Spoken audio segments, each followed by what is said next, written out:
thoughts on Dante Pettis' press conference. Look, Jose hasn't seen it yet, so I'm going to keep this real brief. But I was like, my eyes were glued to it. I was enraptured.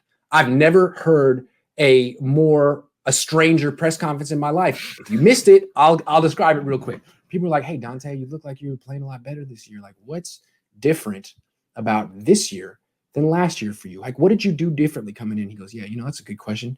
And I'm going to answer that at some point. I really am going to get in depth about what I did this offseason and what happened last year, but not now. I don't want to talk about it now. It's like, what? Like, did someone hurt you? Like, what are you trying to talk about? Like, what are you saying?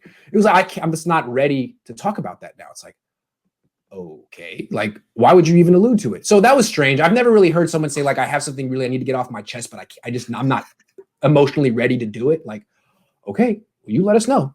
The other thing was, one reporter asked him, it's a great question, how is your relationship with Kyle Shanahan, the head coach? And there's like a long pause, and Dante Pettis goes, well, it's better. It's like, what? He goes, well, last year, I think I took personally how Kyle Shanahan was critiquing me, like how he was saying the ththings, not what he was saying. And now I need to focus more on the message and not the tone of the message. It's like, so your feelings were hurt last year is what you're saying.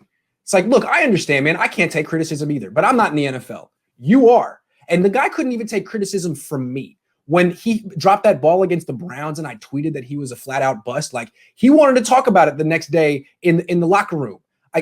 That was pretty tame compared to what I'm guessing Kyle Shanahan told him in private meetings. Shanahan can be brutal. Ask Donovan McNabb, any player that's played for Kyle Shanahan. So, yeah, I could see that being tough for Dante, a guy who grew up with a famous baseball player as a dad, probably didn't get much criticism from any coach he ever played for, and now is getting chewed out by not just me, but the head coach. Must have been a mind trip for him, but it seems like he's growing up a little bit. I don't know. You didn't see it, but what have you seen from Dante Pettis so far? A grown-up Dante or a Dante in transition? That's the wrong word.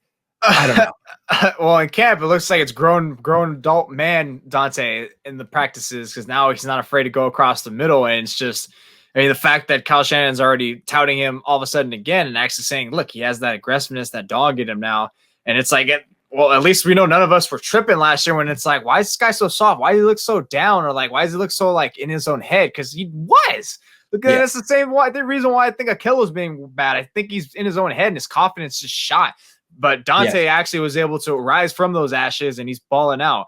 So, but that's a little bit of hilarious how you gotta watch it, man. And your own head coach. Like, not only that, but you wouldn't maybe know this reference, but he comes out and he's always kind of had like a style. Like, he used to have blue hair, then he had pink hair. He's cut all that. Yeah.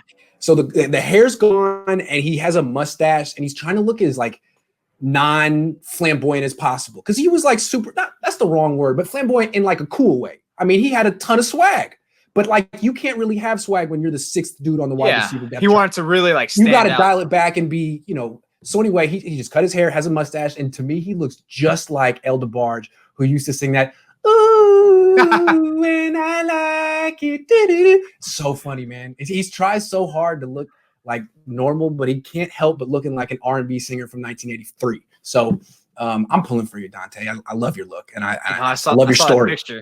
I saw a you picture. See what I'm saying? I wasn't wrong. I saw a picture. I'm like, damn, that's how ugly I feel like I look like when I shave my beard and I have long hair and just a stash. I swear to God, I was like, dare talk about El DeBarge like that. You bite your tongue.